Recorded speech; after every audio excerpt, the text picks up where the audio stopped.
What's going on, you trending triceratops? Welcome to Grunt Speak. Live from the lair. Ha ha! That's Terrence Papa. I'm Toxic Male. What's going on, guys? Welcome to the show. Yes, and we have two more lives saved. We're going to read off today. Yes. Probably one in the beginning and one during new tech. Yep. Or we can wait till peak audience. Okay. And then we have a special guest, up-and-comer on YouTube. I mean, she came barreling out of the gate. I remember watching her stuff like a few months ago, and I was like, she's got like 60,000 subs. That's great. And the next thing I know, she's hitting 100,000. I'm like, holy shit. Yeah. Like 6 months. Boom. And literally, they've been pigeonholing us since 2015. Welcome to Trying to Tell the Truth on Big Tech. Yep. They don't want it. Even if you're saving lives. Speaking of which, this comes from Jake. This started about 12 years ago when I was a sophomore in high school. I was walking to school, crossing the street. A girl was texting and driving and speeding 35 in a 15 zone. Ooh. She hit me in the crosswalk, and the car threw me 15 feet away. Broke my left femur completely clean. That's a bad one. My left wrist and both thumbs. Well, how are you supposed to let somebody know if a movie's good or not? I had to get surgery, and the doctors put my leg back together with a titanium rod, replacing the marrow in the bone. This has caused me to have a permanent limp and problems with pain. She only got a minor slap on the wrist, even though she was found guilty. This is what led me to problems later. As being disabled, I started to get bullied a lot, and it was mostly women that did it. Wow. I got along fine with most of the guys where I was. The women would systematically target me with rumors and socially isolate me from everyone else. This happened in college and other jobs, and I was in a bad time with depression and did think about self-deletion. I felt like there was something wrong with me, and that was when I came across your YouTube channel. Your videos really helped me wake up, and I realized that there was nothing wrong with me, and I wasn't the only one. What have we been telling you guys? Yeah. Send in your stories. Send in your stories. You're not the only one. Yeah. All right. The biggest mistake that you can make when you're feeling down in the dumps is that your pain is unique. Yes. Because that's a good way to isolate yourself and even make it more worse. Yeah. Yeah. I mean, he was already getting isolated from these, witches. Yes. And listen, women know they can't really compete with us physically, so they don't try to, physically intimidate or bully us. They turn the basically the social gossip network. gears. They get the gossip gears in the machine. Yeah, and they get that going, and wow, you'd be surprised how much it'll mess your life up. Yeah. I can speak from experience. Before I started doing video production full time, I lost my last job before that to a false allegation. Yep. So, don't even know who made it. Because, open door policy. Yeah. Speaking of open doors, I want to let our guest in. If you haven't subscribed to her yet, you're fucking up by the numbers. You absolutely have to. She goes by Freely Ashley. Welcome to the show. Yep. And her backstory, she used to be a huge leftoid retard. All right. She... We're using it in the politically correct way. It's okay. She became an adult, had some kids, and realized, oh, wow, the wake-up call of motherhood has really changed my outlook. And this is common. Yeah. I mean, okay, let's say it's not super common anymore, but it used to be. So what woke you up? What was the straw that broke the liberal back? So to clarify, I started my political shift before I had kids, before I got married as well. Oh, that's good. And basically by the time I got married and then immediately got pregnant, I had left the left at that point.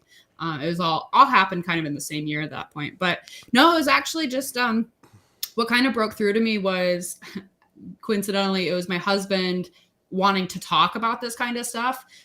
He had actually voted for Trump in 2016. It was a cause of a huge fight between us. Obviously, I hated Trump. You fisticuffs? And yeah, it was. I had a meltdown on election night. I look back at it's hilarious to me now, but it's just sad. Did you record yourself and post it like Rachel Madcow and all those other crazy people? No, I did it in the privacy of my own home. Okay, that's good. off the record, thankfully. I'm not really one to grab a camera usually when I'm hysterical, but no, like after that, it was like, you know, I kind of chastised him because he wasn't conservative. Like he was pretty left leaning, just not as far as I was. And I was like, you don't even know anything about politics. And he was like, challenge accepted. So we went and started learning a lot more. Yeah. We went and started learning a lot more, learned a lot about philosophy too. And then he was like, I just want to talk about this stuff because he felt like his views had started to shift and change. And that kind of just opened a door, and we just started having a lot of conversations.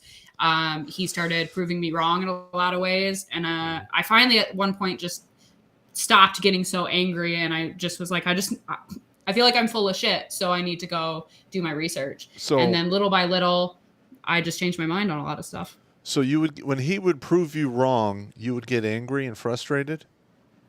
Mm-hmm. Okay, that's pretty normal. That's a cognitive damning. Well, it's like we said, when you emotionalize your politics, which the left encourages their followers to do. Every dissenting opinion is that personal attack, and therefore you're justified in dehumanizing the person who's attacking you.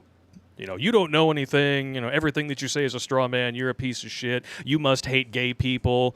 You know, can't get laid, got a small penis. Choose your prototypical leftoid insult off the wheel. Yeah, and listen, I used to do shows about hate mail, but literally it's the same stuff. They have there's no evidence. Very rarely do they give me like a study or something that like tries to sway my point of view. It always goes back to you have a small penis. You're gay, you hate your mother, blah, blah, blah. Back in the day, did you use any of those? No. Oh, good. At least you didn't go that far. No. And like, I mean, I was lucky in the sense of like, the person challenging me and who I was genuinely listening to was somebody that I loved, you know, and somebody that like we had been together for years at that point. I've been with him since I was 19 and I've known him since I was like 15. We were kind of we went to the same high school. He was a senior when I was like a freshman, and kind of same friend group, and then got together, you know, when I was 19, and like we've been together ever since. So it's just one of those things that's like, you know, had this been a new relationship, had this just been a friend, had it been just a random stranger, I don't think I would have listened or even been willing to listen. But because it's somebody who I had such a strong bond with, then I was like, okay. And it still took a really long time to even get to that point. Yeah. Oh, yeah. It's like you can become addicted to outrage. Yeah. That's something that I've noticed, especially in the last 5-6 years with the leftoids. They're so addicted to outrage. As soon as one fight is completed or finished, they have to figure out something new. It never ends. That's insane. Oh, wow. Yep. Well, and like the arguments will shift. Like you'll start in one place, and then when it's like when you realize that that's not going anywhere, or you're being proven wrong or something like that, you'll just kind of morph it and you'll move on to a new point and kind of hope that the person follows you. Yep. And I see this happening from the reverse side now, where, you know, I'll see somebody, okay, I'm going to make this point. All right, here's my rebuttal. All right, now I'm going to shift into this point. And it's like, if you let that continue, it'll go on forever. Yeah. Trying to tell a leftoid to stay on topic is like trying to piss in a shot glass that's spinning on a record player. And another thing they do is they like to go to the extreme and bring it down to and try to normalize it. Yeah. Just like they did with abortion. Mm-hmm. And they lied that that woman was raped and blah, blah, blah. Yeah, because that's the whole impetus for Roe v. Wade, is a woman who lied about getting gang raped by a group of black men to justify ending a life. And even though by the time it got to the Supreme Court, it was admitted perjury, they still looked at the case and legislated from the bench. Yeah. Which is not legal. No, and listen, you were lucky that you had somebody close to you who was able to pull you back from the brink. Yeah. Just imagine 20 years from now, when all of the people you went to college with, all of those liberal nut jobs turn 40, and then they really gotta like, oh my God, because the world doesn't care about your feelings. Yeah, you know. Case in point, in Colorado, I saw a mountain lion. This is a video. And there was 5 or 6 sheep. One of them was hurt. that mountain lion jumped all over that hurt sheep because that's the way the world works. Yep. Now, that sheep could have been like, it's not fair, I'm hurt. So what, comma, I don't care. It's nature. Yeah, it's nature. And the left today, they want to have this kumbaya utopia where everything is free and they get stuff simply for existing. Mm-hmm. No, that's not how this works. No. So we've heard about your, basically you were given facts, logic, and reason as a wedding gift, which is great. What has it been like for you since then? I mean, you were probably very vocal about what you thought and believed before. Any of those people still your friends, or was it like a free-for-all, come and try to feast on on your bones kind of thing? So I was just lucky in the sense that by the time I had kind of started like going through this big political shift and stuff, I had kind of just been gearing away from a lot of people, and it wasn't even because of politics. It was just like a lot of like friends of circumstances, like where I worked, and then when I had my kids, I became a stay-at-home mom, so just kind of grew away from a lot of those people. Actually, my old job where I worked at, there's the most conservatives that I've ever talked to, and we would like go rounds and stuff like that. So it'd be funny to talk to them now. But a lot of the like super left-leaning liberal people that I knew, I just kind of grew apart from. And my closest friends, one is just not political. She doesn't care at all. Like that's just not really something we even talk about, which is super nice actually. And then the other one is kind of the same way, but she leans a little bit more right, I think. So it's just one of those things. It's like, but I have like some family members that we just can't talk about politics, and that's fine. And it's interesting because they're all like boomers basically. And I think like a lot of those people watched CNN and MSNBC for so long, and it shifted so heavily that they just kind of went along with that. So it's like, I will argue with like a boomer relative about things, and like I'm the conservative, and it's very surreal. That is surreal. Yeah, I have some people like that in my family, and I'm like, how the hell am I sitting over here and you're over there talking like John Oliver, only minus the humor and the cool accent? Like in my case, I literally had to cut the cord for a bunch of my lefty libtards friends I used to have, because literally they would say this crazy ass shit. I'd argue with them on Facebook. I'm like, here's the source. Here's the source. Oh, I don't trust that source. Oh, here's the that's the my Unified favorite Crime Report. Oh, that's doctored data. Yeah, and I'm like, you know what? There's nothing I can do to pull you back from this. So guess what? You can roll forward off the cliff. I'm going the other way. Sayonara. Yeah. Just that simple. It's good times. I think everybody's got a story like that. Yeah. The election in 2016 was a turning point for a lot of people and a lot of relationships and alleged friendships that people thought they had. Yeah, and it's the same thing. Now, I hope this doesn't happen to you, but when you get divorced, you find out who has your back and who doesn't. And when I got divorced, I found out there was a lot of people I thought that would be on my side turn their back on me. Mm-hmm. So I did the same to them. I don't talk to them anymore. They are cut out of my life. Amen to that. Ugh. I mean, that's just the way it is. You have 2 kids now? Yep. Mm-hmm. Age is almost 3. Mm-hmm. Yeah. Did you have a boy and a girl, right? So you just knocked them out one shot? Yeah. You want to talk about lucky. Yeah. Very efficient. Yeah, very efficient. One shot, both sides settled, winning. All good. So it's shut. Are you just going to have 2, or are you going to have a few more?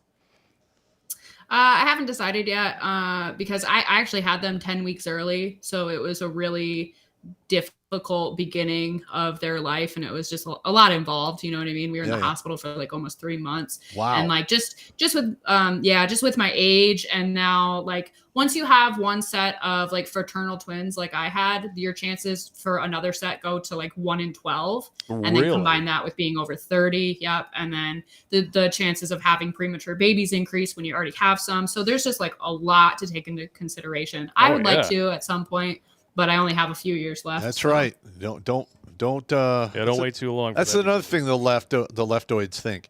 I'll freeze my eggs. There's plenty of time. They don't seem to look at the medical data that women, by the time they get to 30, 80% of their eggs are gone. And it's one of my comedy routines where I get up on stage and I'm like, oh, you hear that? You hear all that cellophane and crumpled paper? Yeah, that's your uterus drying up. They get so pissed.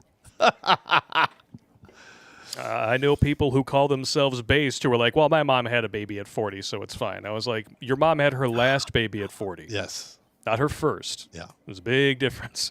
Listen, there's some welfare queens out there who have a kid every other year until they're 40, 42 years old. Because they want to stay on the system and ride the system. They're system surfers. Yeah, didn't somebody, I think we had a fan send in an article recently. A woman has 11 kids, 8 baby daddies. Yeah. Jesus. I mean, that badge is like a clown I know a car. few girls like that. No. Yeah, and how is their life turning out for the girls that have that many? Do you know them personally? I mean, I don't talk to that group of people anymore. Like, I grew up really poor, actually, so I've seen all this firsthand. I've seen the system completely abused, and I don't really know many people who actually used it the way it should have been used. Because like, I don't know, I'm kind of conflicted in a couple areas like that of just like, you know, like disabled people or stuff like that, like people who legitimately can't provide for themselves. Like I can have a conversation about that, but man, like I've just seen so many people just completely just take everything for granted, not be thankful for anything, live off the system as opposed to using it as like a stepping stone. Like, I'm in hard times, I just need help right now. Let me get some help, and then I'll make my life better. And it just traps you within it. Yeah, I know. I grew up on welfare. My mom was on welfare, WIC, and until about end of 7th grade is when she got her. She worked for a couple of years as a respiratory therapist. Then she got moved to a different position where she got more money. And then she moved out of that area, and we went to middle class suburbia. Yeah. But yeah, I mean, growing up poor, I just could not imagine wasting the amount of money some people do on just frivolous, stupid crap. Yeah.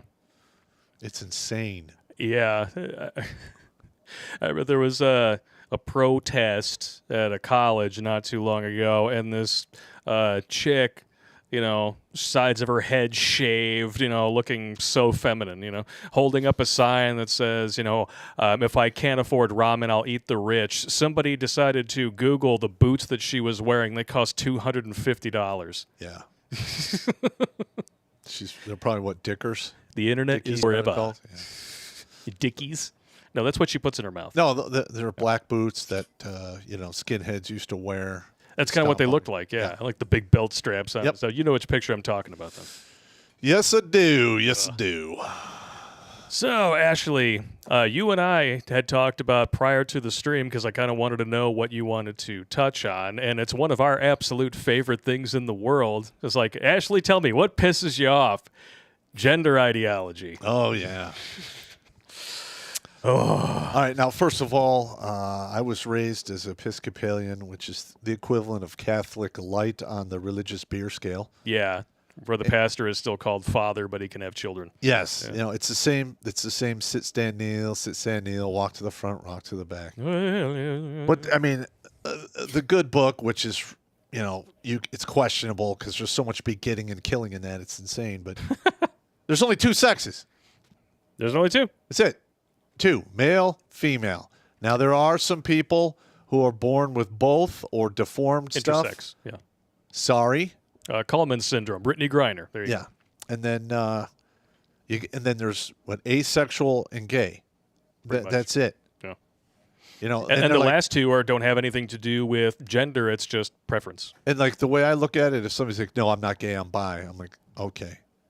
If you're a man and another man is in the room with you, and somebody's having an orgasm, you're gay. It's just that simple. Or somebody's very uncomfortable. Yeah. Two dudes in a room, one guy's in the corner like this, and the other guy's over here. No, like when in the Army, I did 33 years in the Army. Never went to that library again. When they got rid of Don't Ask, Don't Tell, I literally had to, talk to all these people like, well, what if you're just bi? I'm like, you're gay. Well, no, I'm bi. Nah. Fence gay. jumper. Fence jumper, gay. Oh, shut up. I don't care. What is your stance on biology and gender, Ashley?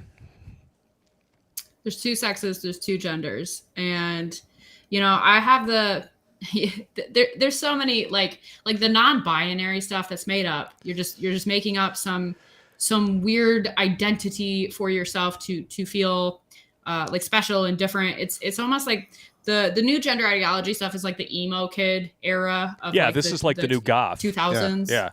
Yeah. And it's like, I'm an emo kid. So like, but it's just really interesting to me because the way that they're trying to make everything super malleable so that they can just create definitions out of nowhere and basically make anything that they want fit into this.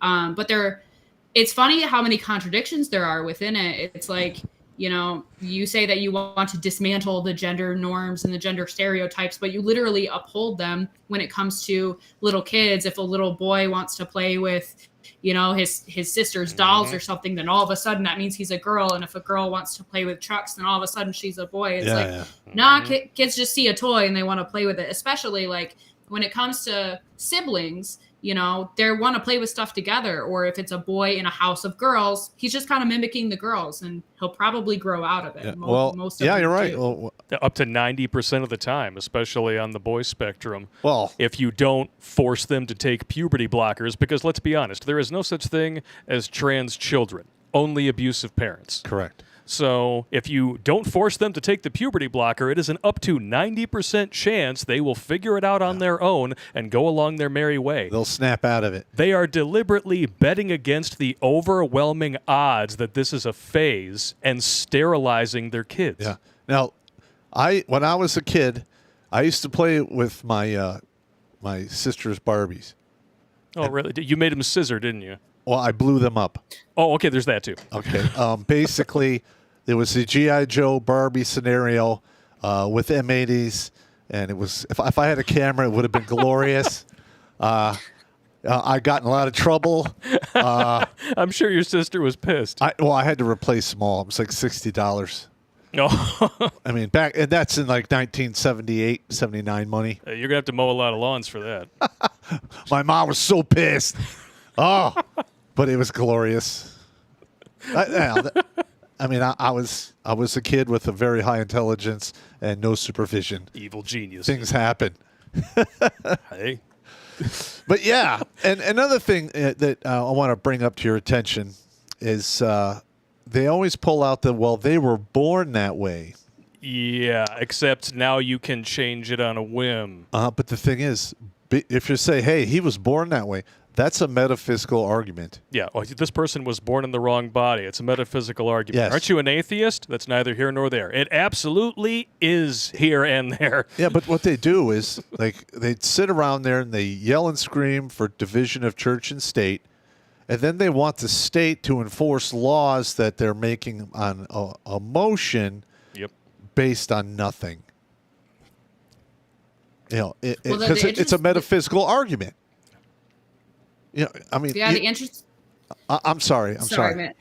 What were you saying? Sorry. I just wanted to make this point is that the interesting part is that they treat it like a religion. They treat their ideology as if it was a religion. It's a cult. Because a lot of people, and a lot of people end up, I'm an atheist, right? But I understand and I realize that a lot of people end up replacing that religious component with something else. Yeah. And I feel like that's what I did, and I had to just get out of it. I'm going to tell you, you go to the lobby one time and it'll change your whole outlook. Yeah. Mr. Pop here has had a couple of brushes with death. So yeah, and listen, I've seen things that are just beyond belief. Yeah. How do you feel about like supernatural thrillers? Because he's got a couple of books on Amazon if you're into gore porn. So Yeah. Yeah. I'm down. It's about a psychic who hunts and kills serial killers. yeah, it's like That's right. Yeah. Dexter Yeah. with a supernatural twist. Yeah, and there is some supernatural crossover and some magic stuff, but Yeah. you know. Kind of like the Trans-Trenders, really. It's all supernatural, magical things. Yeah, it's insane. I mean, just think about it. We are now living in a time and place where this is happening. Let's check this out. Feminism update. Girls team barred from women's locker room after objecting to changing in front of a trans athlete. All right, that's one example. YMCA bans 80-year-old grandma after she complained about a transgender woman hanging out with little girls in the women's bathroom. Now, what really cracks me up about this is that the YMCA is all up in arms about shit like this. They will not let you critique men in the women's locker room.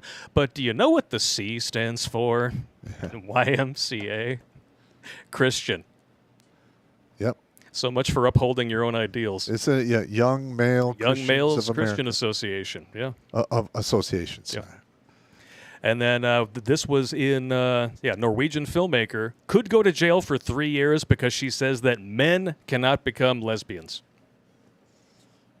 And yet, out of the other side of everybody's mouth right now, what's the big viral thing that's going crazy on TikTok? Gym creeps. Yeah. So dudes can't even cast a glance at a chick who's deliberately filming herself from a sexualized angle doing supposedly arm exercises. Yeah, your ass looks great with your arm exercises. We can really see your form. That's terrible. These guys, they need to be kicked out of the gym. But Yep. we're going to let dudes swing cock and balls and hang and brain in front of little kids, and that's stunning and brave. And if you say anything about it, you're an disgusting. istophobe idiot. There you go. Welcome to 2023. Yeah, it is insane. Listen. All right. This gets him spun up. I have a hard time when it comes to this stuff because it's so goddamn stupid that I can't believe the amount of people out there who are falling into this cult and believing this emotional garbage. Drivel. It's the only thing I could say. It is like I'm at a loss. I mean, these people are so mentally weak. Mm-hmm. They can't even decide if they're a man or a woman. You can't say anything to them because you hurt their feelings, and that is like violence in their book. Well, and another thing I've noticed too, and I'm sure you've done some videos on this. In fact, I think you have, Ashley, is that you've got people now who are latching onto this ideology as essentially a get-out-of-jail-free card to do reprehensible shit. Yeah. Yeah. I mean, we're talking the male criminals that decide they want to become trans and then go to a woman's prison. Yeah, most of them are, sex criminals. Yeah, and then we've covered a couple stories where, this trans woman knocks up 2 female inmates. It's insane. And then, of course, you remember everybody's favorite teacher from Canada. Apparently only dresses like this when he actually knows there are cameras around. The rest of the time, that's him. Okay. But I think he's a troll. If he is, it's genius. What exactly is he? This is the shop teacher with the Z-cup tits, the prosthetics that he wears, hanging over a belt sander. Yeah, that's going to end well. Nice. But then out in public, well, except for this one, God, that picture just makes me nauseous. He goes out to just regular public. He looks like this. So do you think this is a guy who maybe, I don't know, caught wind that maybe his particular brand of shop wasn't very popular with the kids and he might be losing his job and thought, I really like my health insurance. I know, I'll be a chick while I'm at school. Then if they fire me, I can claim discrimination and I can get a whole bunch of money. Yeah, I got you. That's insane. I actually think that there's a chance that he might, if he's not serious, I think there's a couple different things that it could be, but I think that there's a chance that he could be trying to actually illustrate how far gone and how detrimental the laws in Canada are. Oh yeah, if he's trolling, he's doing a wonderful job. He's calling just the right amount of attention to it. Yeah, I myself could never do that. Yeah, but this is, I mean, that's fourth dimensional like chess thinking. So yeah, I mean, if he's that far ahead of the curve, well done him. But yeah, I'm just a shit talker, so yeah, that's insane.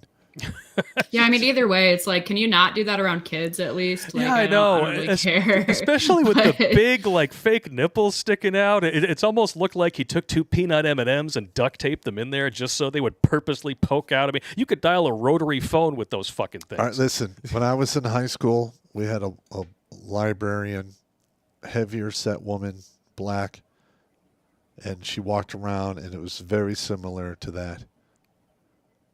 And it was very disturbing. I'm sorry, did I just throw up in my mouth a little bit? I'm sorry. God. I mean, literally, she walked down the hall, you could hear her heavy breathing. And I'm like, oh my God. But that's what really blows my mind is that, especially in countries like Canada, we're being told or being beaten over the head that stuff like this, if it is serious, is totally okay. In front of children, yeah, parents, doesn't matter who. I mean, just think about this whole trans stuff here. They're passing laws to make you participate in another person's delusion.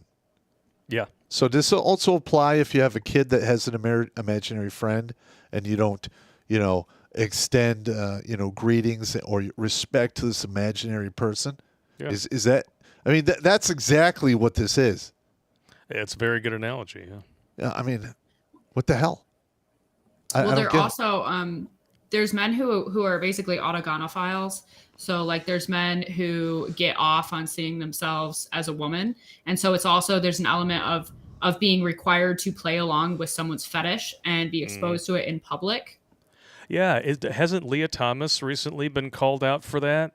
Somebody kind of rooted back through his Twitter and realized that, this is not really a trender thing. This is more of a fetish. Yeah. Mm-hmm. Wow. So it's even more like, rooming plus a G at the beginning. Not allowed to say too much about that on YouTube. They're brooming out the room. Yeah, they're brooming it. Yeah, they're brooming it. Wow. But yeah, I mean, the imaginary friend thing is. Yeah. And here's the sick part. Is they actually have control over the psychiatric portion, and and the dictionary. They literally changed the dictionary, and you're like, well, that's not like no, that's what the dictionary says because the dictionary, the people are doing that are idiots, and they're allowing that to happen.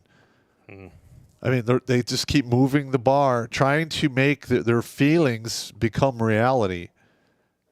And reality doesn't care about feelings at all. No. So how many? I'm sorry. Go ahead. Well, I was just going to say the manipulation of language is actually the means by which you can kind of control perception, and if you can control people's perception, you can actually mold reality essentially into what you want people to believe it is. So that's why they go so hard at changing definitions, changing words, making them as broad as they possibly can. Because if you can control the language, you can ultimately control people's thoughts. Yep. Yeah. That's very 1984. Yes. And we're seeing that all the time now. Like basically, we are in the phase where the media and the government are pushing the "don't believe your eyes and ears." Well, and also this is very similar to what happened in 1936 through 38 in Germany. I mean, they were literally pushing this stuff, the eugenics and the anti-Jewish stuff on the radio. And you got the brown shirts in the streets, and they were burning books, and going crazy. Well, there's also other elements to that in which like they were in an economic crisis. They had a leader at the time who like they used to joke about how he would like sign like what is it like sandwich paper basically. It was like a running joke because he was just like going senile. And then guess what? Then somebody new comes in, they elect him in, and then they give him all the power through emergency emergency means basically. Correct. So that it went from being able to be elected in to he's just making all the calls. Okay. And that's kind of the road that took off. Anybody else get chills during that little history lesson? Senile leader. Manufactured economic crisis. Things like supply chain crisis. Trying to force many industries responsible for said supply chain to get experimental pokes in order to do their job in the midst of a supply crisis, exacerbating it further. Wow. Now you've got, basically entire small towns getting Chernobyled in this country because of train derailments. Yeah, there was another one today. Yep, another one today in Nebraska. And inflation through the frickin' roof. That was also a problem at the time in 1930s Germany. In Germany, it was so bad that their money was worthless. Exactly. And we're if that happens here, it's going to be very similar. It's going to be very, very bad. Yeah. Yeah, so you create all of these crises deliberately. You manufacture them, and then you claim that the same government that caused the crises is now going to be the solution to the problem if you give us more power. Yeah. That's ludicrous. No wonder they want to burn the history books and change what history actually is. Yeah. And because this has already happened. Yeah. It's probably happens throughout history. Like I'm sure there's examples in the Roman over and Empire, England, Spain. I mean, Spain went through a horrible economic downturn after like the late 1600s, and they never recovered for the most part. But I think, or should I say, I think where the modern establishment is really screwing up is that they are trying to cross the line that we all agreed you never cross. Children. Yeah. I am shocked. I think they're overplaying their hand on this. I am shocked that there hasn't been just overt violence. Yeah, I mean, I'm shocked. They're balkanizing the LGB community from the TQ community from within because they're pushing this so hard. And feminism was behind all of the trans crap, too. Yeah, well, essentially, that's the whole reason for the title of tonight's stream. Feminism was how Marxism got its foot in the door in this country. And after that, the feminist women became the arbiters of education. That they are the main source of professors, teachers, etc. And there's an article that was released just recently. It was sent to us by a fan. I actually didn't send this one to you, Ashley. Sorry about that. I'd forgotten about it. It's called Women Are the New Thought Police, and they dominate college campuses. They actually went through and broke down different ideologies, 13 campuses of University of Wisconsin. And so it's like it's seen as sort of a swing state. 10,500 students for a 95% confidence level. So basically what it came down to, 61% of respondents were women, 39% men, 85% white, 15% non-white. No fewer than 30% of the women said they were non-heterosexual, 13% they were non-cisgendered. 17% of the men said they were non-heterosexual, 9% were non-cis. And then there's like the big political leanings. So very liberal, somewhat liberal add up to 40%. And somewhat are very conservative, 26.4. Yep. Here are the percentage of what students who think expressing views perceived as offensive can be seen as an act of violence toward vulnerable people. Women overwhelmingly.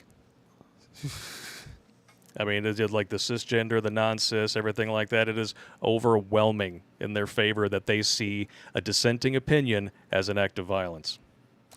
It's insane. And 58.1% of very liberal people and 38.6% of somewhat liberal people see it as an act of violence. So you're talking about virtually all left-leaning individuals see a dissenting opinion as an act of violence. I mean, they've tried that. They've tried that with me. When I was, arguing in, on emails and DMs and Facebook, what have you, and they're literally like, you're killing people. And I'm like, what are you talking about? I'm merely saying that there's only two genders. You're killing people. And they freak out like I'm like sitting there sawing some dude's head off in the street in front of their house. I mean, it's not even comparable. It's Duh. I get. Yeah. Well, you know, like what happens with the whole like words are violence thing is that it actually justifies real violence in that sense of like, okay, well, you say something, I'm going to perceive that as violence, so now I can punch you in the face, or I can beat you, or I can, you know, do basically whatever I want because I perceive you as a threat now. It's that dehumanization. And it's actually, it's actually very malicious in a sense because like now all these people feel just completely justified in just spewing first off just vitriol like I've seen crazy leftists raging out and basically saying like all conservatives deserve like death essentially, and it's like, okay, sounds familiar. You're sounding like somebody that I know, and they didn't do too well Dan back Savage. then, so Yeah, he's that pro LGBT writer, what have you. He went on to, I think it was Bill Maher said that he wishes all conservatives were dead. We had to respond to him directly in our video about cuckolding. Yeah. Which is where this joke came from. Stop it. But back to the whole idea of words being violence. I remember during the Summer of Love, they also were saying that silence was violence. How can you even argue with people who think... You can't. That's it's why... literally you have the polar opposites that are perceived as being correct by the same people at the same time. That's why I cut those people out of my life. Literally, they are lost. Okay, listen, they are. They're going to figure it out sooner or later. They're going to have my feelings, and then they have reality. And sooner or later, 10, 20, 30, 40 years down the road, they're going to meet. And guess who's going to lose? Feelings. Yep. Well, it's just a stupid game to play too. It's like your emotions don't they don't dictate reality. No, they don't. And honestly, like a big problem too is that people aren't controlling themselves. They're not knowing like, hey, not every emotion I experience I should like sit in and live in and just let it consume me. Because there's a whole lot of really bad emotions and mindsets, and if you don't do something about it, you just lose yourself within it. Yeah, you do. Yeah. Absolutely, every single time. Yeah, people get lost in anger and hatred and depression. Yeah. I mean, do you make good decisions when you're constantly angry? No. Like I talk about... I think we can all agree. Now, listen, I wrote a philosophy book and published it in 2012 called The Warrior's Way and Soldier's Soul. And one of the stanzas is, you know, anger and hatred are necessary emotions. Otherwise, they wouldn't be here. But in today's day and age, it's very limited when they should be actually used. All right? Because if you are operating with a hate mind, letting the hate touch the steering wheel in your thinking meat, at best, it will only be one-dimensional. Yep. Anger, at best, two-dimensional. Somebody with a clear mind who's calm, who can think in 3 and 4 dimensions, will outmaneuver the anger and the hatred all day long with ease. Yeah. And that's why they have to resort to censorship.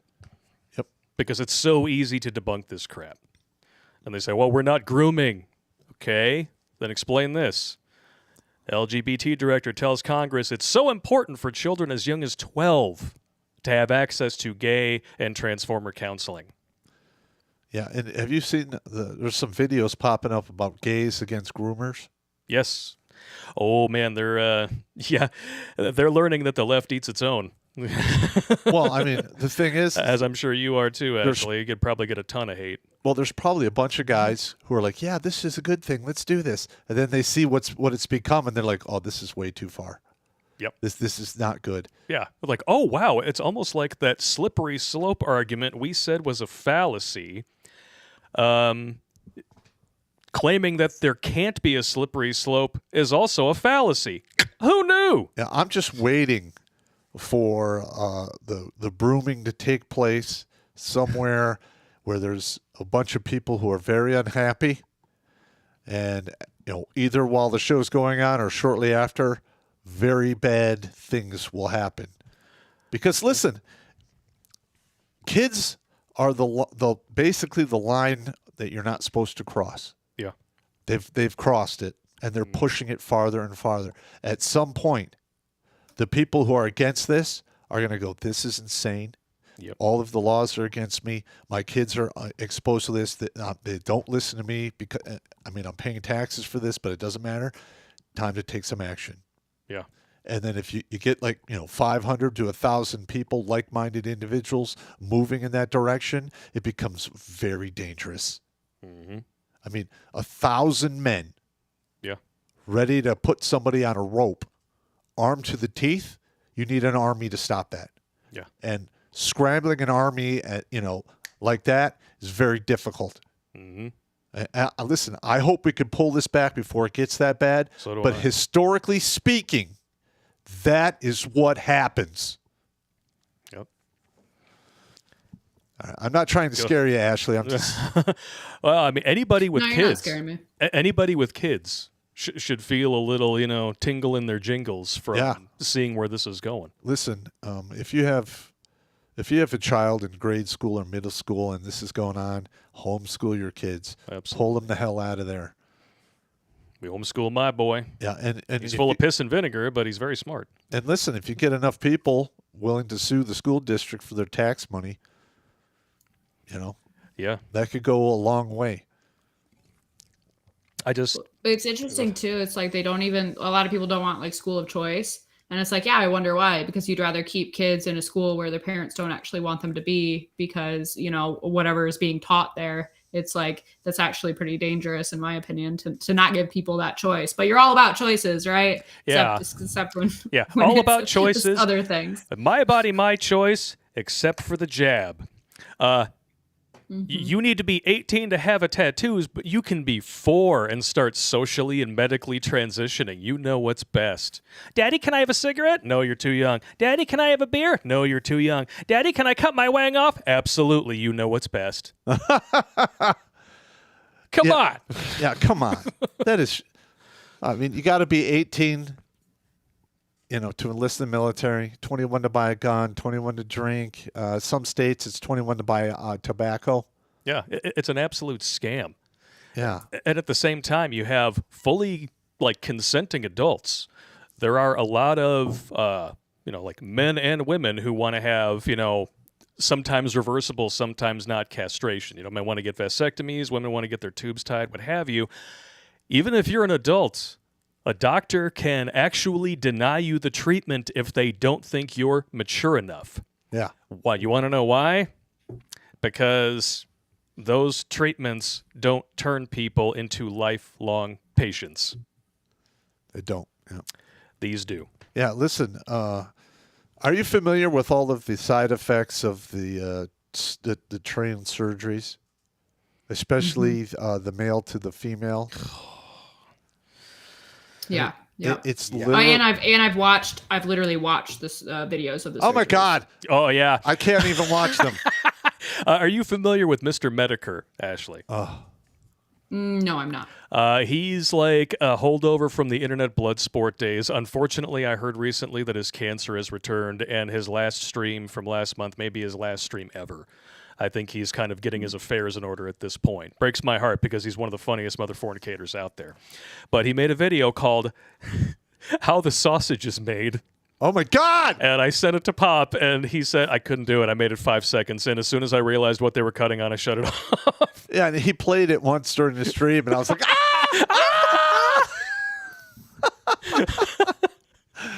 Because for me, I need to know what's happening. That's why I was I need to know what they're doing to people, and it really reminded me of all I could think was we're experimenting on people. We're mutilating people. That's exactly what's happening. And I made this comparison last year about the lobotomy. Mm. The lobotomy was the cutting edge procedure for all kinds of stuff. Yep. All right, and it literally turned people into walking zombies. Yep. And it was seen as a miracle cure at the time. And now we're being told essentially the same thing about these transformer surgeries. Yes. Yeah. And it took about 10, 15, 20 years before everyone's like, holy shit, what have we done? Yeah. We're going to bank against 70 to 90% of these young boys and girls figuring it out for themselves. And instead, we're going to throw our chips on 41% attempted self-deletion. And that's before and after the procedure. Yeah. And then guys like you and me and, women like Ashley who say, maybe help, not hormones, is the answer. We're istophobics. We're terrible people. How dare us even have an opinion on the subject matter? Words are violence now, didn't you hear? Yeah, listen, there's been 2 occasions in the past 5 years where I've run into these, walking manual transmission type people. There's one who walks around our city. Yeah, and now I normally, if they look like a woman, I refer to them as a ma'am. If they look like a dude, I call them sir, dude, whatever. Yeah. But there was 2 different occasions where they were getting all offended. And I'm like, listen, I am not participating in your mental illness. No. What you have going on is your business. I'm in here buying a beer and 2 Snickers bars. Naturally. And this is in New York State. And I'm like, I'm out of here. Just get away from me. I will tolerate anyone as long as they are keeping to themselves and not trying to push their stuff. But where all this stuff began was as soon as people started saying my lived truth. Oh, my God. And that suddenly became an acceptable argument. Now we have to participate in my lived fantasies. And like you were saying, it's the equivalent of passing a law saying you have to play along with the schizophrenic who tells you they have alien blood and there's little green beams living in their microwave. And I'm not going to do that. What's frustrating is that there's actually reasonable trans people who say, I have gender dysphoria. I know I'm mentally ill. This is how I can deal with it. And I don't really expect anything from you other than to just treat me like anybody else. And it's like, mad respect. Like I can empathize with somebody just going through just the worst time mentally. And it's like, this is the only thing that helps. And it's like, all right, like you do you. Yeah, that's but right. The problem is all of these people using it as a shield to excuse bad behavior, to excuse predatory behavior, and just completely, disregard anybody else, and they expect everyone to bend to their will. Yeah. One of our biggest fans, we get emails from this person usually a couple times a week, is a local transformer who goes by Wendy. Yeah. And this person has literally sent us entire episodes worth of material, all categorized and written out with opinions and reactions and sources. And I'm like, this is great. I might actually, ask her if she wants to be like a reporter to show up and actually talk to people and film it at these kind of events. We should do like the man on the street thing, like on the Man Show. We'll send Wendy out to talk to people. How do you feel about ending women's suffrage? Oh, yeah, I agree. Women's suffrage is a terrible thing. That was a funny one. That was a classic. Back when Jimmy Kimmel was funny and not a complete sellout. Yeah, he sold out, man. Oh, that's bad news bears. What are you going to do?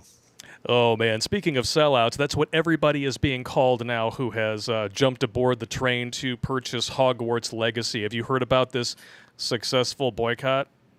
Well, first of all, they got the Streisand effect, and it's literally blew up sales. I myself am tempted to buy it. I'm not going to play it just because they took that stand. Oh, what's hilarious is that there are some people who are trying to declare victory over this boycott, and they're saying, J.K. Rowling is a terrible, vile person because she believes in this thing called biology. Yeah, that's right. But even Newsweek had to come out and say, all right, it failed. And why? Because before it was ever released, it was the #1 game on every single console and platform. Good. And what I don't understand is she's got a lot of cash. Oh, yeah. She's got $2 billion. Yep. Why isn't she suing the shit out of these people, these nobodies that are talking trash about her? She's in England. She should be. The libel laws in England are insane. Jinx. You owe me a Coke. They are. They're insane. I love seeing things backfire. Get woke, go broke.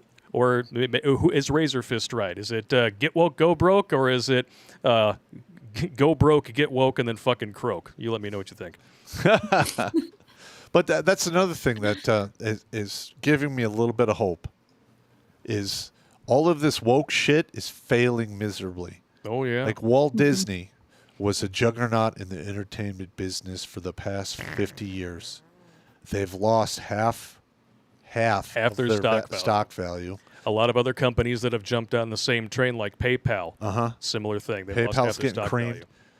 And listen, I want to see Disney I want to see them go into bankruptcy and cease to exist. Yeah. Literally, because they're going after kids. Yep. And in an organized way. And they're like, it's literally like giving a kid candy, but in that candy is something that corrupts them to their soul. Mm-hmm. And it's the evilest shit I could think of. They've in my opinion, that company has lost all excuses to exist. I'm with you. I'm waiting for that to happen. And if that ever comes on the news, we're doing a show that day. We'll do a live reaction. Watch him destroy Disney World with a bunch of bombs. I'm not suggesting that or anything. I'm saying controlled demolition, just like 9/11. Ooh. I'm sorry. Yeah. And another thing is DeSantis, he took away their special dispensation crap. Yep. Speaking of special dispensation, I got to throw a but in here. Or did we already see that one? Yeah, we saw that one. Yeah, just that one. Yeah, that's a good one. Well, like I said, she brings the class, we bring the crass.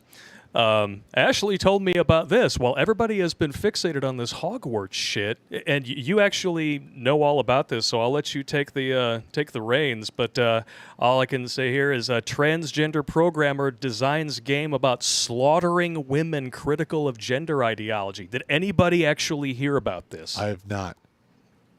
Yeah, no. And it's like, I just now saw this, and I was actually really floored that everyone has been freaking out about a Harry Potter game.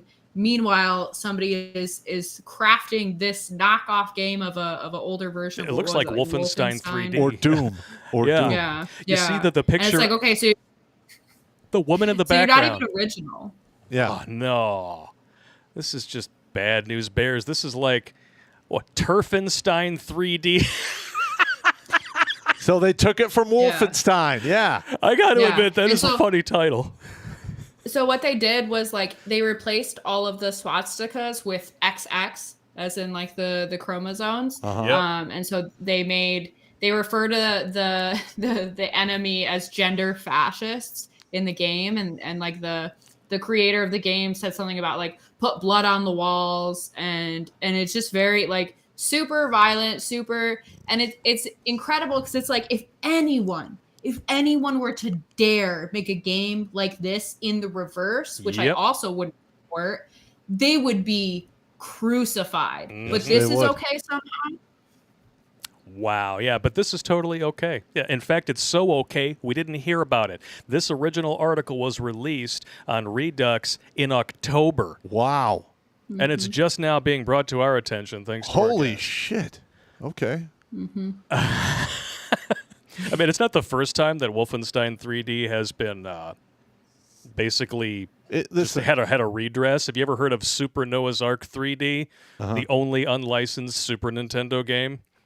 That was literally a clone of Wolfenstein. Well, it's the Wolfenstein engine. Yes. And then you just go in and tweak graphics and some rules. Oh, yeah. From what I understand, according to rumor, anyway, this is all rumor control, id was pissed off that the Super Nintendo version of Wolfenstein and Doom were inferior to the PC versions, like in such a bad way that they gave their own source code to a Christian gaming company to turn into a mockery where you shoot food with slingshots into goats' mouths and put them asleep so you can take them out of the ark. Nice. Why do these things exist? Listen, Jesus called. You might want to turn that game off. Yeah. Listen, we're all getting a walkthrough anyway. So it is what it is. Oh, yeah. But, there is some hope. Strangely enough, whether or not this is going to gain any steam, I have no idea. But this is another politician that you just recently called to the mat, Josh Hawley. If you guys haven't heard about this, he has introduced a bill allowing minors harmed by transition surgeries to sue medical providers. Good. Yeah. Yeah. And listen, I ripped on him mainly because of the blame and shame. Yes. Just like I did with, what's his name? Matt Walsh. Matt Walsh. Yeah. I really get upset when these dudes are like, well, you got to knuckle down and get married and become a man. In today's day and age, you get married, you are literally risking your life. I mean, well, you're placing your life in someone else's hands. Yeah, 100%. And you have to be able to trust them. And some people trust without vetting. And as Me Too has taught us, you should never trust without vetting. Yep. Well, that's the biggest problem too, is like, so we have all of these issues of, essentially coming out of like single mother homes. Cause like, apparently statistically, if you look at like single father homes, they have a much better chance. It's more on par actually with like 2-parent households, with like success rates and stuff like that. But you have this like snowball effect of like, okay, so you have all of these boys being brought up in single mother homes, and they're not getting everything that they need, and there's a lot of men who are not living up to their potential, who are just completely shirking responsibility. And then it creates a snowball effect of like, the good men can't find like women because the same type of thing is happening over there. And then women are very entitled. Yeah. And it's this duality of like, both sides only see the bad side, you know what I mean? Like the bad women are seeing the bad men, and the bad men are seeing the bad women, but like all the good people are like, we're just over here like, what the hell is going on here? It's insane. Or if you're if you get into where Pop and I are, we just sit back with a bucket of popcorn and a beer, like, hey, look at that motherfucker over there. I'm just always thankful that I found like I got with my husband when I was so young, and we grew together, like, and I think like, I can't imagine trying to date and just be trying to navigate all of this in like your late 20s and stuff like that. It's like, that's it's a dumpster fire thought, in my opinion. It's an absolute dumpster fire. I'm going to tell you right now. Yeah. And if I have my way, I'm going to reduce the marriage rates to goddamn zero. All right. And the way that the men of this civilization have been treated for the past 40 years, they should just sit down and only focus on themselves and let it fucking fall. The laws just need implode. To change. Yeah, marriage used to be a contract that was mutually beneficial. Yep. I mean, you were assured of paternity, loyalty, respect. And in return, the woman she didn't have to worry about going to work for the man. Nope. Stay home, raise the children, keep the home. This guy's going to go out and work himself to death and sacrifice himself for you. That is in return for that. So it was mutually beneficial. Everybody was in their roles. Everybody knew exactly what to do. And we were thriving as a nation, as a culture. As soon as you take that away and you put no-fault divorce, and then you offer a welfare net to anybody who's willing to jettison out of that and detonate their husband's life, this is what you get. Yep. I think there's actually more problems than that, though, because they've created an economy in which it's almost impossible to not have two working people. It's almost impossible unless you're making at least over $100K a year, which the majority of men do not make. Nope. Then how are you supposed to support your family? It's like, I'm a stay-at-home mom, but I still work. See, you said that we have an economy that requires two people working just to, stay above. And we all know where that came from. Now, when a man gets divorced and gets hit with alimony and child support, he literally winds up on the street. I mean, it happened to me.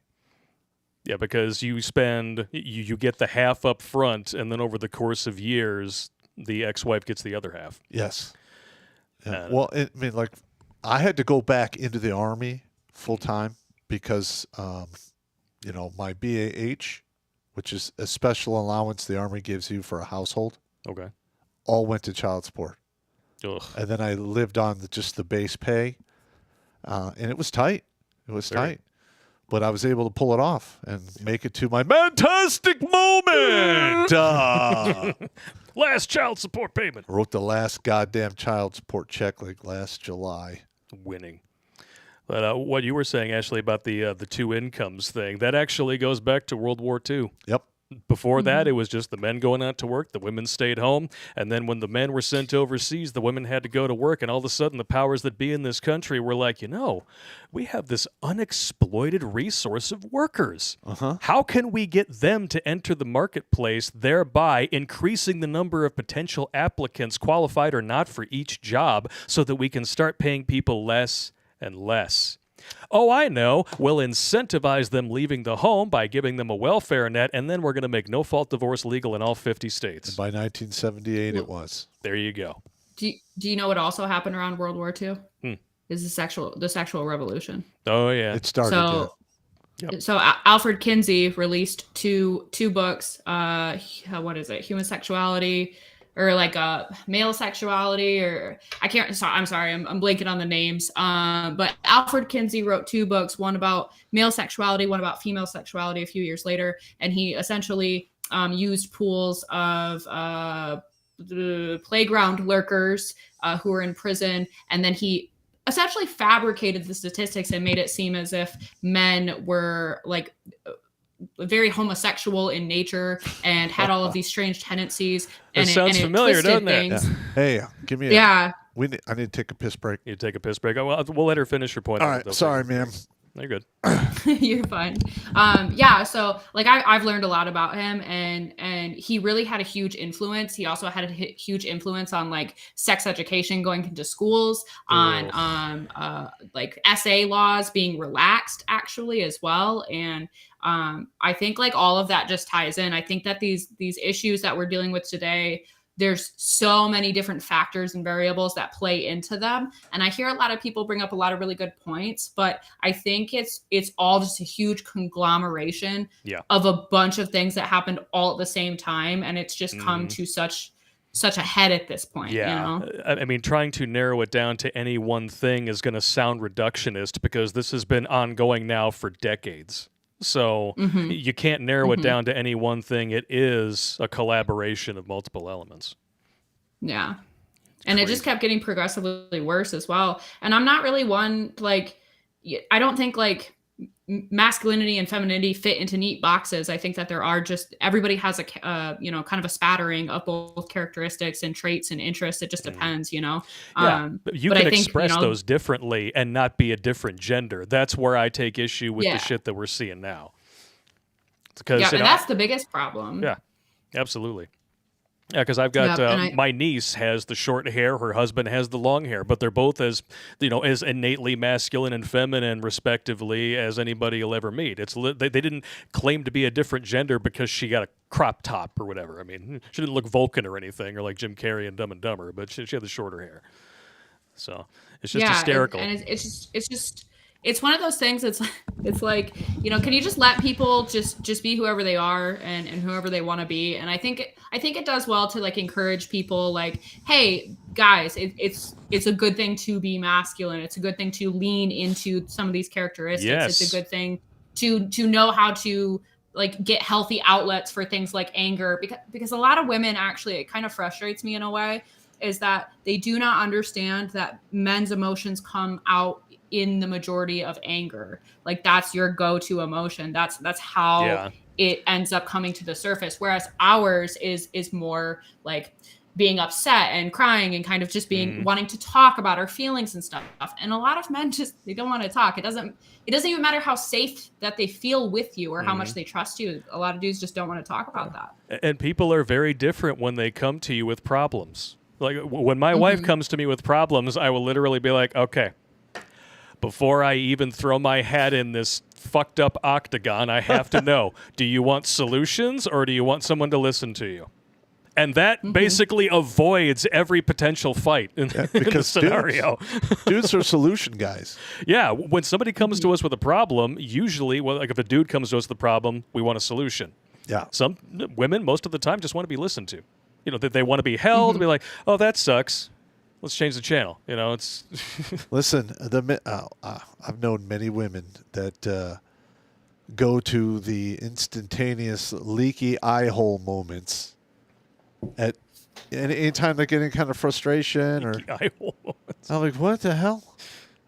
I'm serious. Like, oh my God. Well, if they're very good looking, that basically automatically got them attention and people trying to solve their problems growing up. Listen, my last 12 years in the military, I dealt with a lot of female soldiers, and they would do that whiny cry shit in front of me. I'm like, you need to shut the fuck up.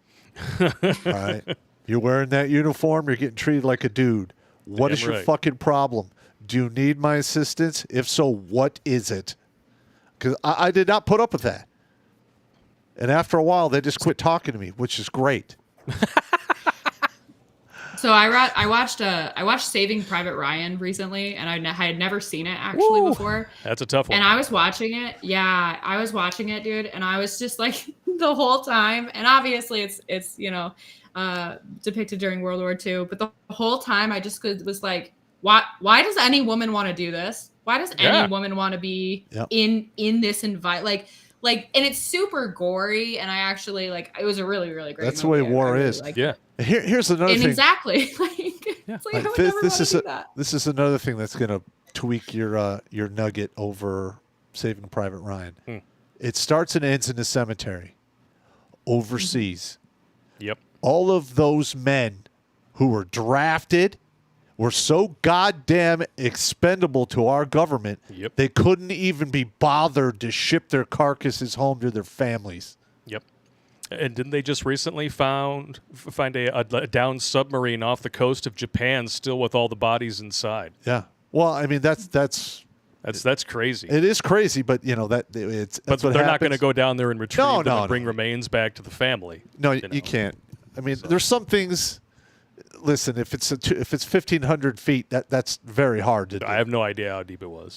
But a cemetery in another fucking country that contains our dead who were drafted and then died. Yep, they were forced to go over. They were forced to go there, and they were literally the ultimate betrayal is the government that forced them to go over. Said, you're dead. Fuck it. Yep. goddamn, that still pisses me off to this day. And your reaction is perfectly sensible. Why would any woman want to do this? Not only that, here's the real kicker. Why would any woman insist on lowered standards just so they can do it? Yeah, listen. We did the one on Ranger School and the Q course. We did a couple episodes on those. Yeah, I had 11 Ranger instructors who were in the school when these women graduated Ranger School, and they held their hands, gave them additional chances to do stuff. Looked the other way for things. Like in Ranger School, if you do 72 hours of sick call, you recycle automatically. These women were going back to the rear between 2 and 4 hours every third day for the entire cycle. That adds up to like 96 hours. And they still got to graduate. Literally, and I'm so disappointed in the officers who run Ranger School that none of them had one testicle between them to sit there and say, no. You went over 72 hours. You either take a day one recycle or you're out. Yep. It's disgusting. No, I have a lot of problems with that actually, because when you allow people to get away with more and you allow people to you loosen restrictions for only this one group of people, well, then you're going to get people who cannot do the job that they're supposed to be doing, who cannot maintain, and other people's lives depend on that person at a certain point. So it's like, so you're going to send somebody in here who's ill-equipped and unable to perform like the men, and it's not like they're performing with in Ranger School, that's different, but like even in just like basic and stuff like that, it's like these are women going in with like regular men, like they're not super elite men. Nope. And they can't even compete with them. And it's like, if you're a woman and you want to do this, you have to be able to compete. You have to be at the same level. The same thing happens with police officers. The same thing happens with all kinds of different groups. And it's in the differences are like just unfathomable to me, because it's like the guys will have to do like 75 push-ups and the women have to do like 10. It's just insane. And it's like I worked in like 6. You have a son. He's about to turn 3. Imagine 15 years from now, we are in a big war and he has to get drafted. and he winds up serving alongside women who are performing at a much lower physical pace. Because I'm going to tell you what the infantry standard is right here. All right. You need to be able to cover 12 miles of open terrain in 3 hours or less while carrying a 45-pound rucksack at a minimum, 15-pound LBE, then your weapon. All right. And on top of that, ammo. Yeah. And you have to be able to physically walk that 12 miles in 3 hours or less, pull out your E-tool, dig a fighting position, which will probably be converted to your grave, and then wait for enemy action. And the next morning, you could get up and do that every single day until the hostilities stop, you get wounded, or you goddamn die. That is egregious. I mean, listen, I've seen 3 wars. I was almost killed in 2. I understand the physical and mental strength it takes to go into that environment, screw with death, and come back alive, and better yet, bring your people home with you. Yeah. And when they don't lower the standards, how many % of women failed the fitness standard? 73, 70, 70 some odd percent. Than that even. No, it's like 74%. Okay, wow. I mean, crazy. when they went to that new gender neutral PT test, I think it was in the high 70s. Oh, you're looking it up. All right. I'm looking it up because I want to make sure that we're getting the number right. I'm not talking out of my ass. 84%. It is. I knew it was higher. 84%. I thought it was 74. And that was the new physical exam that was supposed to become the standard in 2020. The new rigorous combat fitness test. Boom. And it was specifically the leg tucks. 72% of women failed that. So you had the number right was just for one specific thing. Sorry, Ashley, go ahead. No, I just don't understand. I don't understand why women want to get in to these areas on technicalities. Like if you want to do this and you want to do it right, you have to be at the exact same level. You have to be at peak physical condition. You have to be. I mean, you look at the photos that are coming out of our military now, it just looks like a joke at this point. Yeah. And it's like generals that's like worrisome to me. It's like I used to be really anti-military, and I've gained so much more respect because I've really sat and listened to stories, and I've listened to people, and like it really humbled me, and I realized this is not, this is not what you're told it is by leftists. All right, this is a real world Army story. Yeah, they think every war is Vietnam where bad shit was happening, and even that was only a tiny fraction of the actual stuff going on over there. Now, in New York, our battalion had to do I believe it was an 8-mile force march. Not even full 12. 8 miles. I remember I laced up my boots, I put on my rucksack, put on my helmet, grabbed my weapon. This is I've been here thousands of times. This is nothing new. I start walking. I'm keeping the 15-minute a mile pace. I get around mile 4, look back. Only people behind me, dudes. All of the women are literally miles behind me. Yeah. And they're like, well, you got to go back and get them. I'm like, no, I'm not. If they can't keep up, fuck them. What cracks me up is that they're not offended by the military basically saying the only reason you're here is because we lowered the standard for you. That's exactly correct. It's a very leftoid position to take. That's exactly how they treat minorities.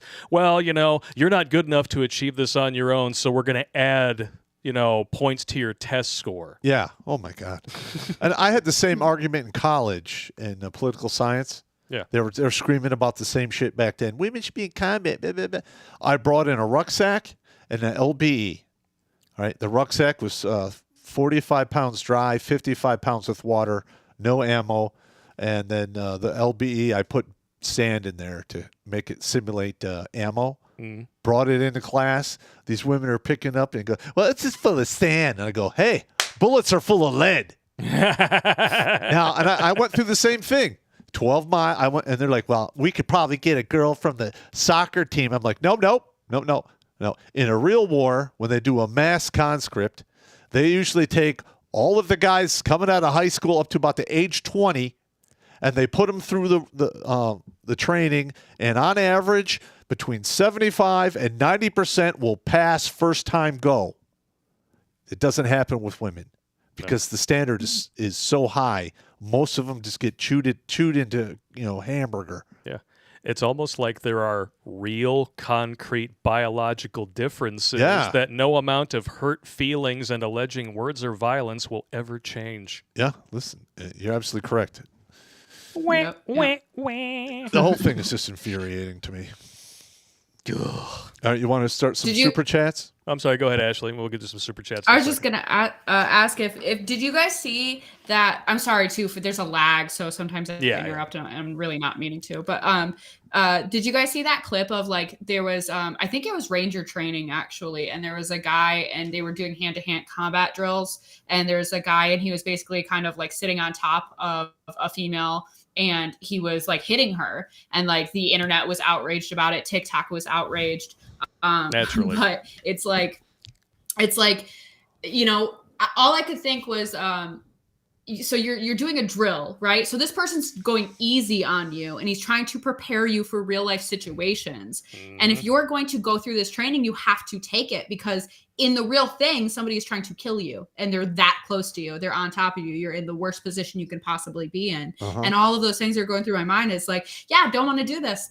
I'm comfy cozy right here. Yep. Like, and it's just laughable that women really think like, oh, well, they'll go easy on me, or you shouldn't do this to women. It's like, well, you're going into a man's world. You're going into what has historically been only men. They're supposed to go easy on you. You think enemies are going to go easy on you? No. Listen, I'm going to give you a little insight to the hand-to-hand combat in Ranger School. It was 3 12-hour days. All right. In that 3 days, we lost 15 students to injuries. Wow. Out of how many total? 125, 130 guys. So just shy of about 10%. Yeah. And we had a guy with a broken arm, dislocated shoulder, broken ribs, but the broken ribs, they suffered and they stayed in the class. They were hurting units for about 2 weeks. But yeah, that's just how crazy it was. I had to get a butterfly stitch put on like right over my ear because I got kicked by an actual combat boot in the head, training hand-to-hand combat. That is the level of force that we were using. Yep. And yet women will not be offended by lowered standards. Yeah, I know. And out of the other side of their mouth, they are completely against a female draft. Uh-huh. In for a penny, in for a pound of flesh. That's right. And I'm telling you now. If it came down to it, man, and it was like voting or draft, I'd take away my right to vote. Like that's where I'm at. Like I refuse. No. Well, that's essentially the bargain that women took up. Yeah. It's like, okay, well, men are going to get the right to vote, but we're going to be able to draft you if you do. Women are like, well, we want the right to vote. We don't want that though. Okay, fine. As long as this is all you want. That's all we want. 20 years later, now we want birth control and abortions. Son of a bitch. Apparently, I smacked the desk hard enough to make it click on something. Nice. That's okay, though. Everybody likes a good butt once in a while. Holy smoking Joe Frazier. Well, it is 9:23. Wow, we ripped through almost an hour and a half. Hey, it was a good conversation, man. I want to thank you very much for coming along with us, Ashley. We got some chats that we're going to want to read here on YouTube before we jump over to New Tech. I'll leave it up to you. I think I emailed you and let you know. We usually kind of cut the stream in half and jump over to New Tech for the latter portion. Did you want to join us for that, or do you have to get back to the kids? No, they're in bed. Yeah, I can hang out for another little bit. All right, cool. All right, let's check it out. First chat of the night was a holy shit $100 donation. Oh my Lord, wow. Thank you so much. We're not worthy. We're not worthy. Thank you very much for that. And he sent an email here. I already got it pulled up. Greetings. This may be a little on the long side, and for that I apologize, but I just gave $100, so dance for me, you hairless monkeys, dance! I would ask for a small kindness from you all, but first, the story. Uh-huh. This is a story of a man, a flawed but good man. His father left him with his mother and two older sisters when he was 5. One sister in particular we shall call Whore, Thunt of Cunder. Growing up was difficult for him as his mother worked all the time and was a little bitter towards men for her husband leaving her, which in turn trickled down to him. His eldest sister tried to be good to him, but Whore made everyone's life miserable. As it stood, he did not have a good start to life. But despite the obstacles set before him, he still made something of himself. He married a good woman and raised 3 sons. And whether it was as a bank teller, real estate agent, a slot machine, a technician, or the many other jobs he held, he always ensured his family wanted for nothing. As a person, he wasn't always the easiest to be around, as his childhood clearly left deep scars and affected him his whole life. But regardless of all his challenges and personal doubts, he was a good man, and there could be no doubt that he achieved his ultimate goal in life, be a better man than the father who left him. That man was my father, Ken J. 1090 Sr., who 1 year ago today, at the age of 61, was sent on his journey through the stars. A stroke got him bad. And as a side, you can ask me if I think the redacted had anything to do with it. Let's just say that I've had that thought at least once and leave it at that. But anyway, I didn't always get along with the old man, but thanks to Redonkulas and Pop's insights, I now see that his negative traits were results of being the vulnerable youngest son in a house full of bitter and or bitchy women. I just wish he could have had the tools or guidance to snap him out of it, but unfortunately, what's done is done. So I would ask you all to raise a glass. Here's to the men who struggled. Here's to the men who survived. Here's to the men who beat the odds and thrived. And above all, here's to my dad. May he rest in peace. Amen. And the women. I always got to mess with him when he says that. We always say that. I hate that. Yep. God damn it. Stop. And P.S., this is Pop. I need an opinion. Uh-huh. I can't express how much of a biatcha my aunt is. Given what you just heard in your own experiences, I'm sure you know the deal, allegedly. My dad never said he would, but I have half a mind to piss on my aunt's grave when she gets planted. Purely on behalf of my dad for all the crap she put him through. But at the same time, it's not my fight. So what do you think? Should I let sleeping dogs lie and let the Cosmic Review Board make the judgment, or should I drain the main vein on that good-for-nothing fund? For what it's worth, she also has at least 3 ex-husbands that I know of. So there might be a line at the pisser. The only comfort I'll take otherwise is knowing she was never able to have children. Do it. Wow. I'm going to do it. Yeah, let's turn it over to the chat. Drain for yes, no drain for no. Or drain-o for no. That works too. Listen. Code yellow. Yeah, I mean, I have an aunt who has been nothing but a draconian witch to me. Oh, really? And I pretty much quit talking to her once I turned like 21. Ugh. Neil. Yeah. Yeah, I think we all have those relatives in our family. Oh, my God. She was terrible. Everybody's voting drain. Yeah. Oh, man, we're going to jump to Ohio Trucker 1. Pop, I just set my own death trap. One of the chains holding a steel girder snapped, hit me in the leg. Oh. Currently in the ambulance. Oh, my God. Dude, you're a stud. Pop, need a Ranger chew out for being an idiot. All right. What the hell were you thinking? Oh, my God. Well, I can't yell at him because I got hit with a nylon strap. Oh, I remember that story. Yeah. Listen, it happens, man. I remember that story. Every time you tell it or I think about it, I have to rub this part of my chest. Yeah, I literally got hit by a nylon strap, toe strap that they were using to pull a vehicle out of the mud. And I'm standing right next to the 5-ton, or it was a 2.5, I don't remember. Oh, and I just remember watching it break and then slow motion. It seemed like 10 minutes. I watched it come, and I'm like, I should probably move now. Mm-hmm. And I couldn't. And it hit me in the chest. And then the whole, 32 feet of the toe strap just piled up. It literally felt like lightning shooting out of my asshole. And then I passed out and woke up in the emergency room. Woo! Had a huge bruise and welts. And I remember that the ER doctor is like, you're lucky you're 19 or you'd be dead. Amen to that. Wow. And he was right. Ugh. Yeah, that took 6 weeks to heal up. Yep. Oh, wow. Oh, we got a Cash App also from Mike the Big Bad Wolf.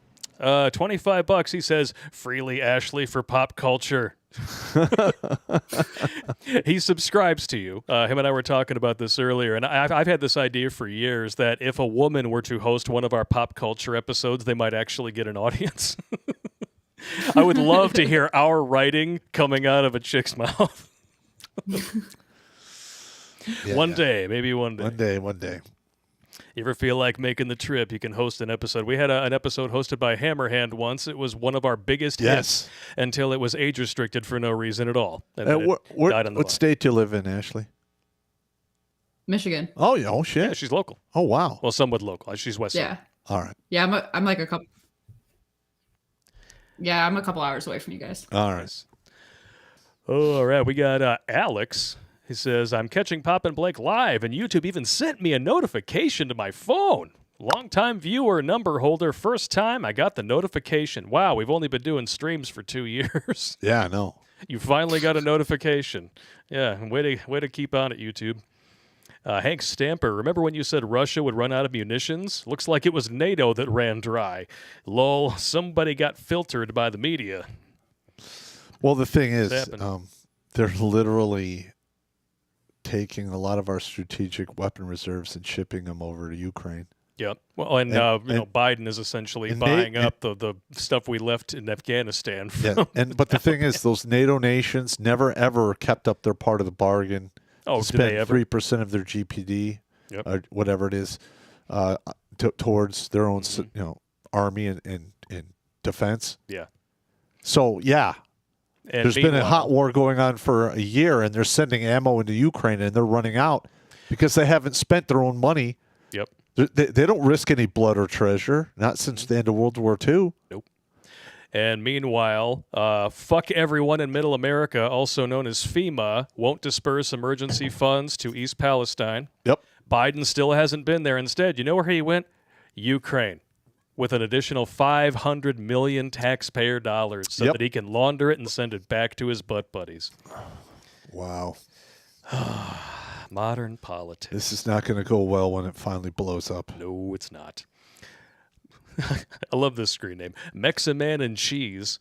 Hey, guys, sent my RP story to Redonkulas 12. Love your work. Keep it up. Thank you very much. I'm going to check on this here. If it's long, we'll have to do an episode on it. And we've definitely been doing a lot of those. And we filmed, what, two this week?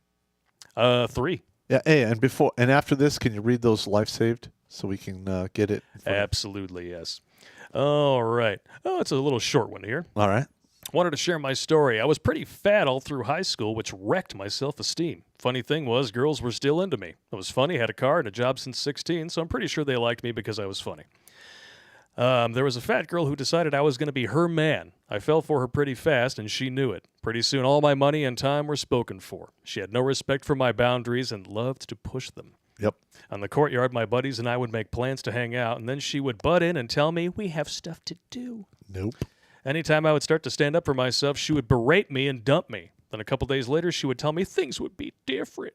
And I would go crawling back penis first. Yep.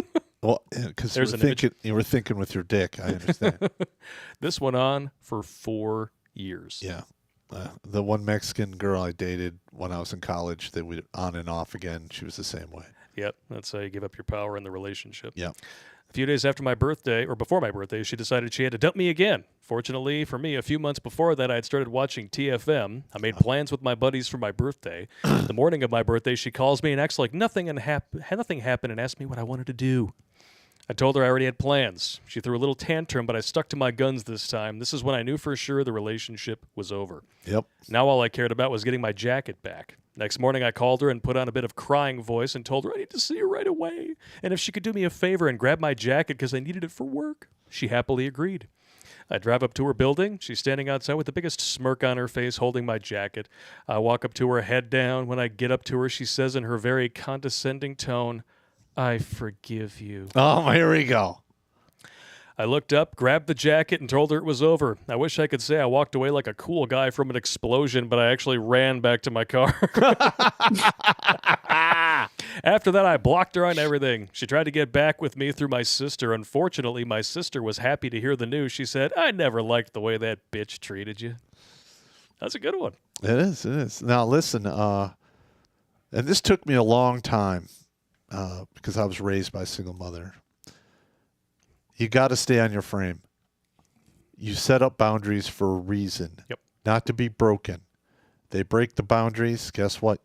You cut the rope, let them float off. They can fend for themselves. Stay on your frame.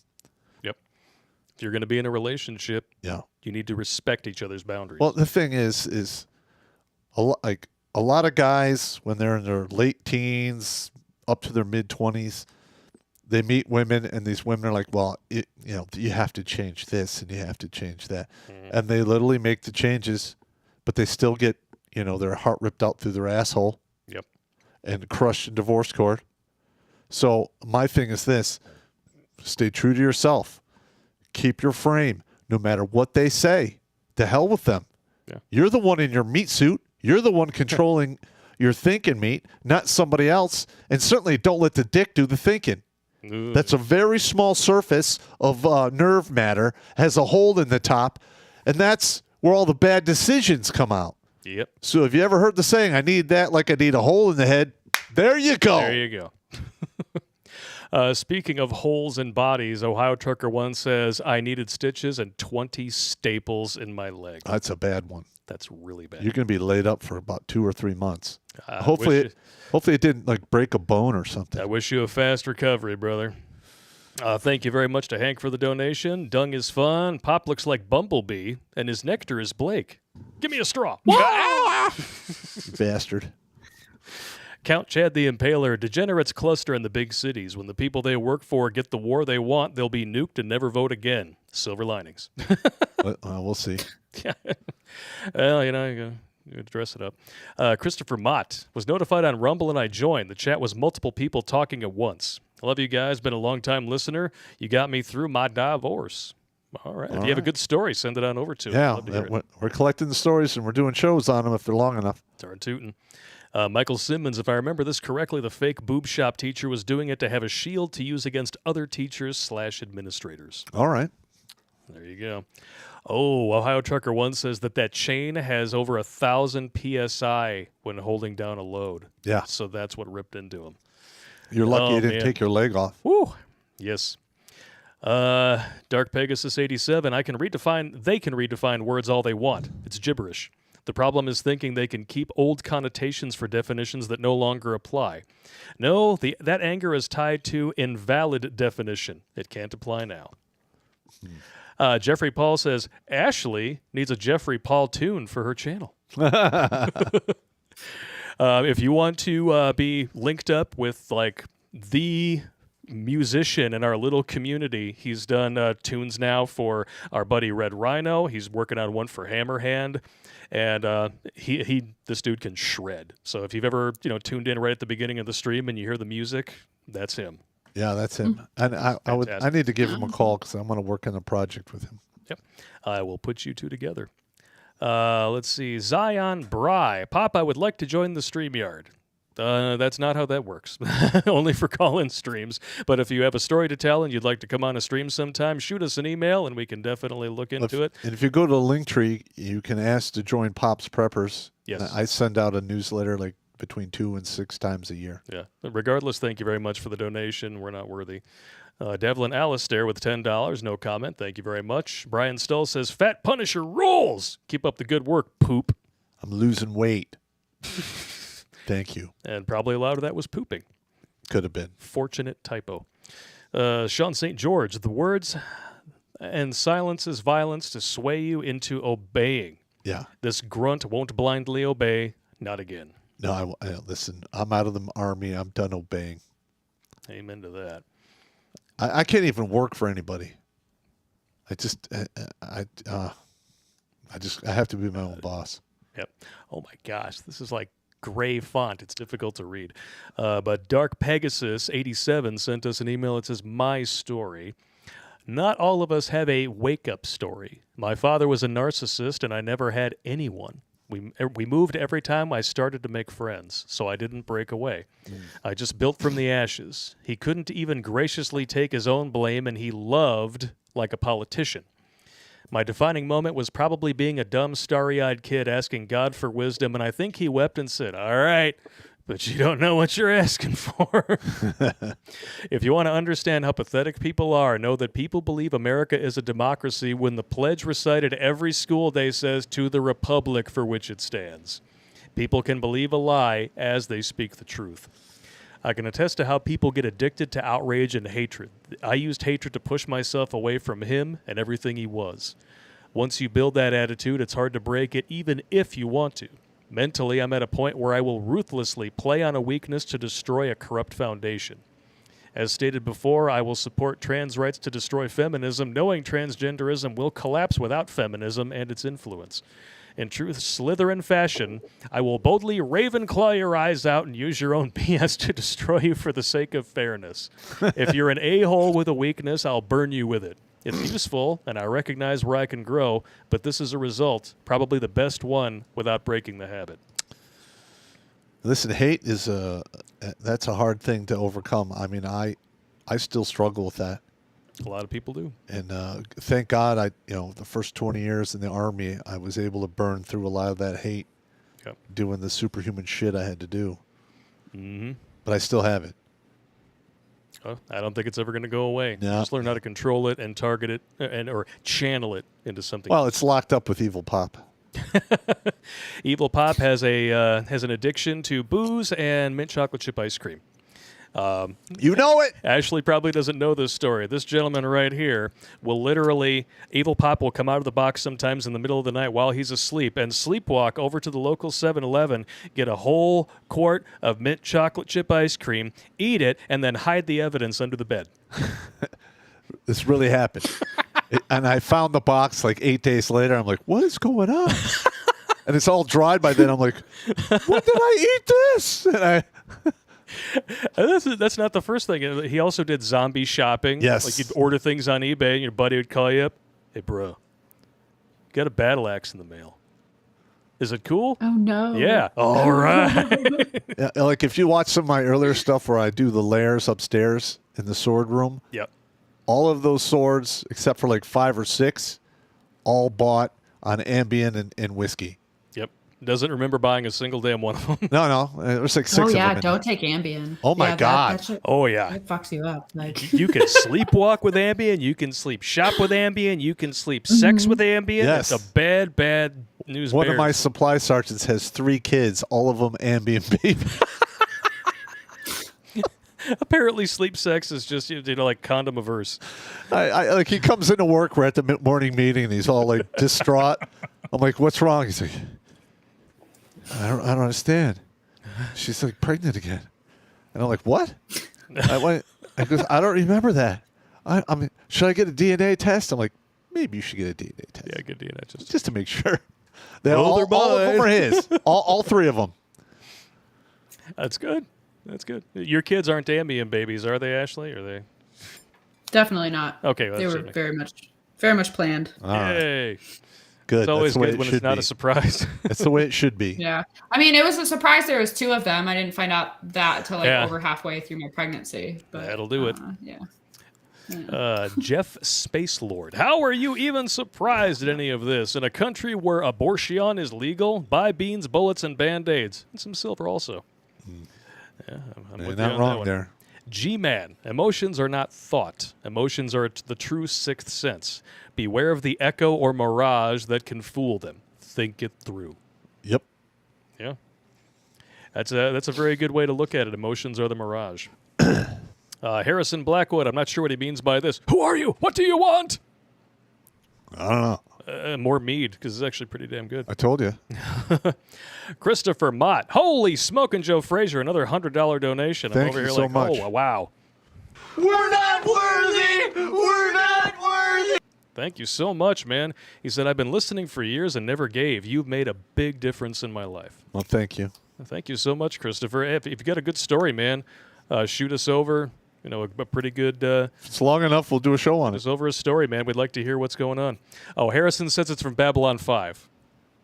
Okay. Yeah, I mean, I don't know the show well enough to quote a lot of it chapter and verse, but... I like Babylon 5. Oh, yeah, me too. I finally finished the whole series. Shark Dentures, Blake does his AOC impression, slaps the desk. Well, no, if I was doing my AOC impression, I would have to do this after every frickin' syllable and be terrified of garbage disposals. Yeah, what a stupid gunch. Gunch. Oh, man. Now I have to play this.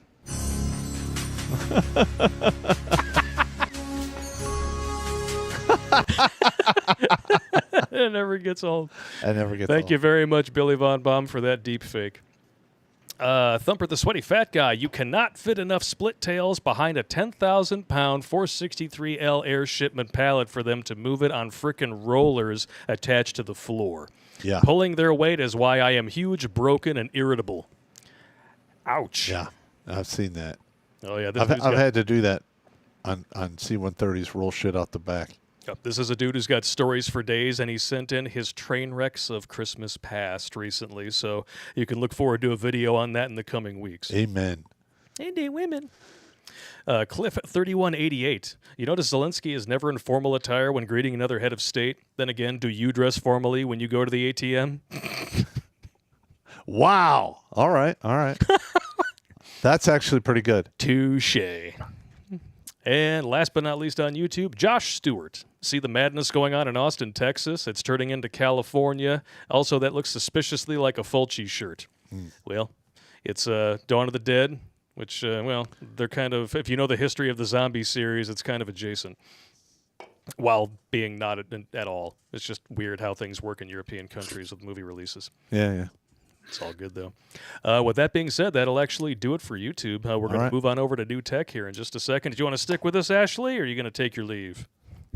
I think I'm going to take my leave now, boys. All right. Thank you so much. Yeah, thank you very much. Aside from YouTube, which I put the link to your channel in the description, where can everybody find you? Yeah, you can find me basically everywhere at Freely Ashley. I'm on TikTok, Twitter. I'm on Rumble, Instagram, all of the places. Go and follow me, interact with me. I try to be active. Thank you guys so much for inviting me on. I've had a lot of fun. It was really good talk. And look, if you want to have a guest on your show, and if you do live streams, invite us. We'll show up. Anytime. For sure. The goal is live streams at some point, but I'm not the best at that kind of stuff yet. I got a lot of learning to do. Well, if you need any tech help, I had to self-teach myself all of this. So that sounds good, man. It was a nut roll. If you take a look at our first couple of streams and then look at how it progressed, it's night and day. Yep. Kind of like our episodes, our first few were like, oh, that shit was rough. They're still pretty good. The old stuff is still good. It's all good. All right. Thank you so much, Ashley. You have a great night. Give your kids a kiss because you know what? They're worth it. Yes, they are. For sure. Thanks, guys. Have a good one. Take it easy. All right, ladies and germs. We're going to take a quick break here, jump on over to New Tech. If you want to follow us on over and get the real juicy stuff and the better butts, we're going to be over there in about 5 minutes. Look for the links in the chat on YouTube. And in the meantime, enjoy Jeffrey Paul shredding as only he can shred. Yeah.